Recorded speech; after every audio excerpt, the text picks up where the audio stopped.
Do you realise you're halfway through that game in the break, even though you're behind, you're involved in an absolute belter of a game? Yeah. I think my scoring can be better. That's the whole plan about the kite darts. As long as it doesn't diminish and reduce the excellent percentages I've got on my double finishing. That's what I'm working on right now. But no, I was very, very aware. It was a superb crowd, really, really good crowd. It's a fantastic throw up there, and there's going to be some big, big averages tomorrow. You must have been pleased with your finishing, because that's something that you criticised over the last 10 days. It hasn't been up to scratch, but tonight it was on point. Yeah, Peter Wright put it in my head that I should be playing with the pairs. I think he's scared that I'm going to destroy him in the Premier League final. And I told him that. I said, I'm going to beat you up. And, he laughed. But he's a marvellous world champion. And he's the only one who's putting doubt in my head that I should be playing with pair flights right now. But they feel good. I haven't made my decision. The pair and the kite is all about Ali Pali for me. It's not even about the Premier League. I'll definitely be using the kites in the Premier League. But it's about going into the Premier League going into Ali Pali as best as I can be. And, right now, them kites feel good scoring. I love the Mosconi Cup. And I feel like throwing the kite darts for the scoring and the pair for the finishing. And that's, it's just being a dart player when things go in your head. Would you ever do anything like that? Have two sets up there and potentially do it? No, definitely not. My strategy now is to practice really hard and make a decision, ready for Ali Pali. But right now, the kite darts, I haven't scored 180s, like I have done in practice, like with these flights. It's just I need to work on that double 16. A big target of mine is the World Grand Prix. And if I'm going to win a PDC title, I've always said it's that double off, because I genuinely believe I'm the best double 16 hitter in the world. So the kites don't feel like that just right now.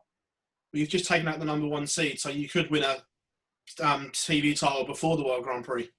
Yeah, James Wade was just, oh my God, he was going to smash me. Then I've got no chance because I'm playing the 3-time world champion. So it's going to be a tough game against James. I mirror my game against with James. So and I know it's going to be an afternoon game. So I get this media done, and Mr. Boring Durham will be going to bed very, very soon. Last one from me. Do you think having played last night against Dimitri helped you this evening, because you knew what everything was like up there and what it was all about? Not really when I seen the non-seeds getting bashed up tonight, all the seeds that had won. And like I said, I saw online darts, Facebook and Twitter saying Durham the only non-seed to go through. And that's where I stand right now. Glenn, pleasure as always, man. Best of luck tomorrow. Top man, Phil. Glenn, congratulations on the win tonight. How much, again, was tonight about timing? Because right up until that 9th leg, it was neck and neck, but the 68th finish seemed to break the back of that match. Jay, I remember a 2:06 when we were both in 2:06, and I could hear the ITV commentary in my head saying, this is where Glenn comes into his own. It wouldn't surprise me if it's a 174 here. And that 68 was a big finish on there, and I think that was the turning point of the game. Do you feel like you've really got Michael's number at the moment more than any other player, because you've got a brilliant head-to-head record? What's the secret? No, I'm very I'm very humble to beat the guy. He's the second best player to ever pick up a set of darts. Definitely not. I'm a huge fan of Michael van Gerwen, and I don't even want to be compared to him. My CV compared to him is a million miles away. I think I've got an issue in his head, and that could be done with a pace, but that's something he has to deal with, not me.